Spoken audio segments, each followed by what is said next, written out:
মনিকা আর অরুণ shopping করে রাস্তা দিয়ে ফিরছিল গল্প করতে করতে।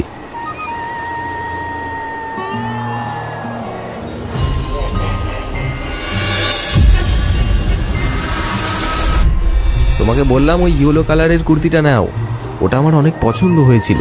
আরে বাবা, ওটার কাপড়টা ভালো নয়, আর ওটা গরমকালে পরাও যাবে না। আর আমিও তো তোমাকে বললাম অরেঞ্জ টি শার্টটা নাও, তুমি নিলে না কেন? আমার অমন টি শার্ট তো দুটো আছে, তাই নিলাম না।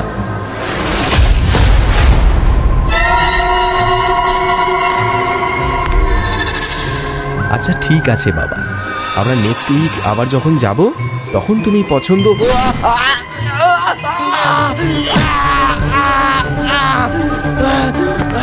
মনিকা, মনিকা বাঁচাও আমাকে,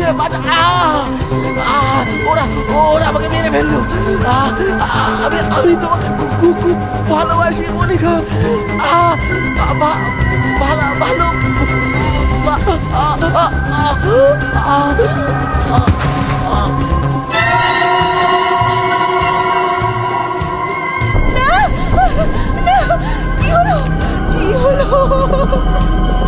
কি হলো তোমার?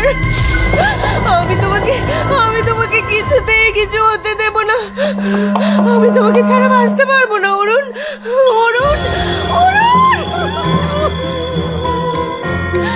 অরুণ।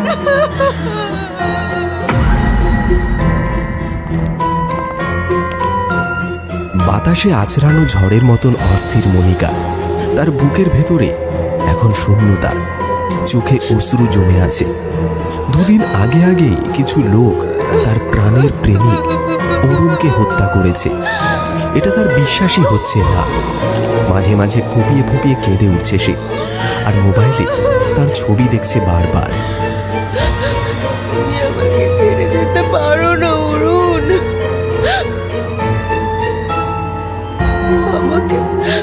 আমাকে কেন ছেড়ে চলে গেলে? না না না, তুমি কোথাও যাওনি, কোথাও যাওনি। তুমি আমার কাছেই আছো। তুমি আমাকে এভাবে ছেড়ে যেতে পারো না, এভাবে ছেড়ে যেতে।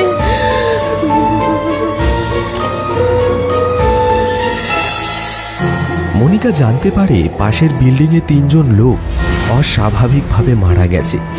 তাদের পেটে ছুরির আঘাত করে কেউ তাদের হত্যা করেছে। চারিদিকে একটা আতঙ্ক ছড়িয়ে পড়েছে। আমার কেন জানি না মনে হচ্ছে এই খুনগুলো অরুণের আত্মা করেনি তো।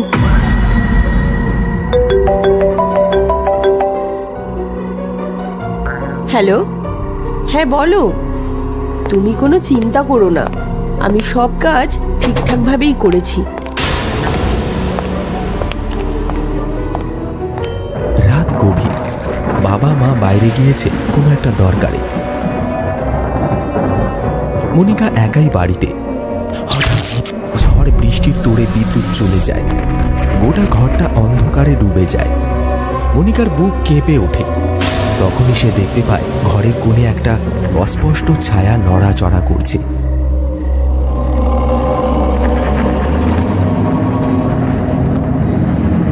অরুণ, অরুণ, আমি জানি তুমি আমাকে ছেড়ে থাকতে পারবে না।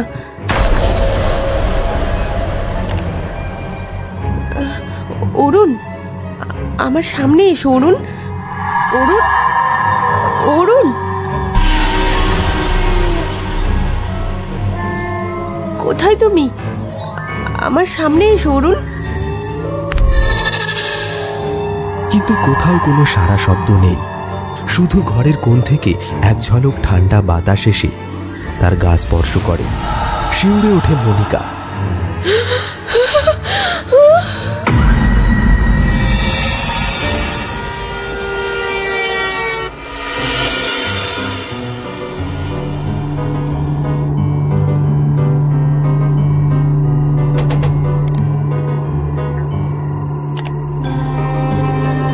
ফোনে কথা বলতে বলতে মনিকা অনুভব করে তার বাড়িতেও কিছু ঠিক নেই। মাঝে মাঝে কিছু অদ্ভুত শব্দ শুনতে পাচ্ছে সে। তখনই হঠাৎ পাশের ঘরের ফুলদানিটা মেঝেতে পড়ে ভেঙে যায়।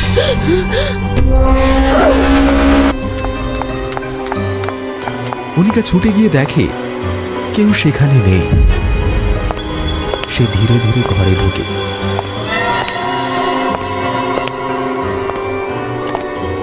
হঠাৎ ইজি চেয়ারটা তুলতে শুরু করে।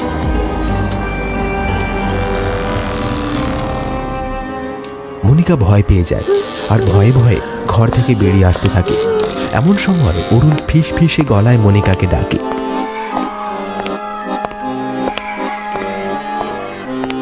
মনিকা।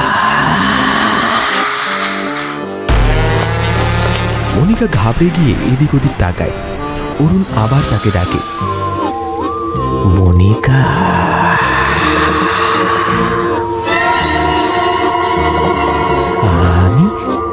আমি এসেছি মনিকা, আমি এসেছি। মনিকা ধীরে ধীরে হাঁটতে হাঁটতে অরুণকে খোঁজে। অরুণ, আমার খুব ভয় করছে।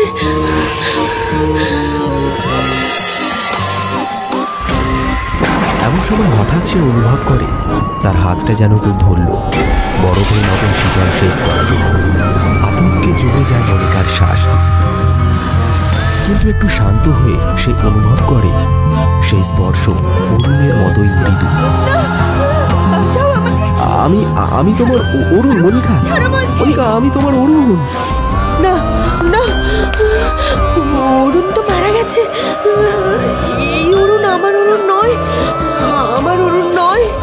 আমি তোমার অরুণ মনিকা, আমি তোমার অরুণ। আমি তোমাকে সাথে নিয়ে যেতে এসেছি মনিকা। এসো এসো আমার সাথে, এসো মনিকা, এসো।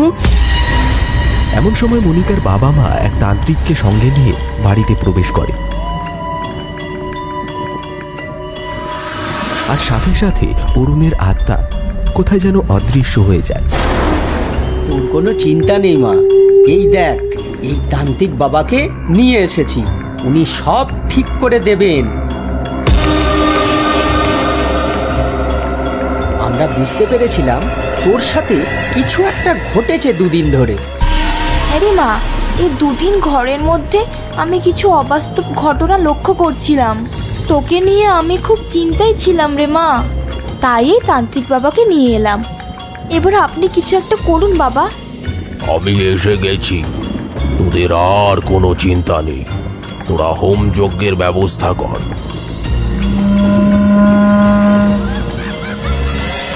এরপর তান্ত্রিক পূজা শুরু করে।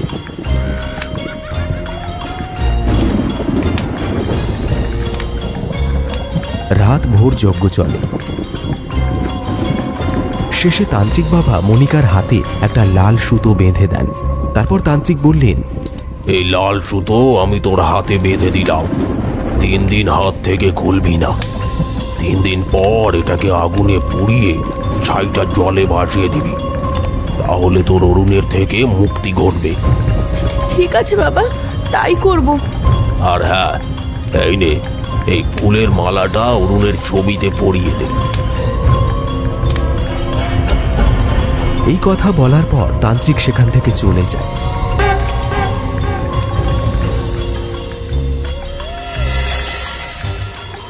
মনিকা অরুণের ছবিতে মালা পরানোর জন্য ঘরে ঢোকে আর ছবিটার দিকে এগিয়ে যায়।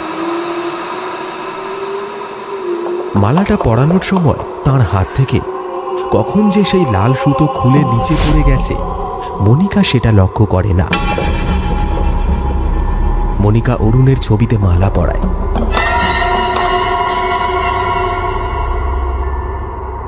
আর ঘর থেকে বেরিয়ে আসার জন্য ঘুরে দাঁড়ায়।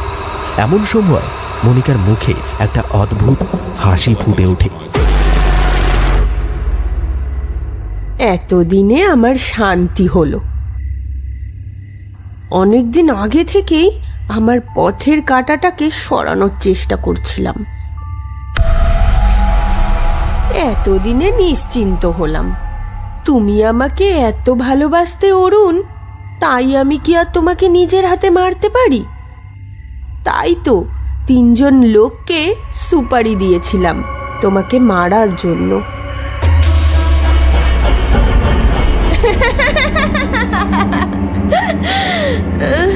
এইবার আমি রজতকে বিয়ে করে এই শহরের সব থেকে ধনী হব।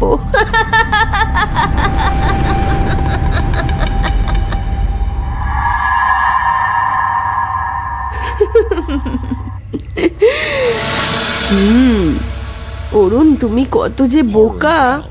তুমি একটুও বুঝতে পারোনি যে আমি তোমার সাথে শুধু নাটক করে গেছি। আসলে তো আমি রজতকে বিয়ে করে সুখী হতে চেয়েছিলাম।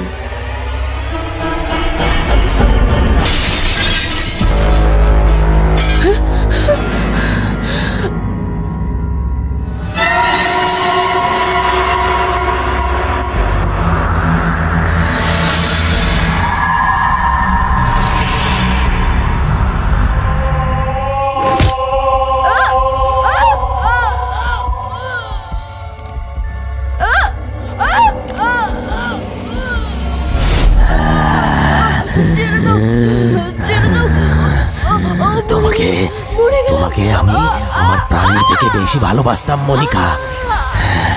সেই ভালোবাসার প্রতিদান তুমি এমন ভাবে দেবে আমি বুঝতে পারিনি মনিকা। লোক দিয়ে তুমি আমাকে নির্মম ভাবে খুন করে দিলে মনিকা। আমাকে খুন করে দিলে। কেন কেন করলে মনিকা? কেন করলে? কেন বলো কেন? ছেড়ে দাও, আমাকে ছেড়ে দাও। আমি কোনো দিন স্বপ্নেও ভাবিনি যে আমি তোমার ক্ষতি করব, কিন্তু কিন্তু কিন্তু তুমি ছেড়ে দাও,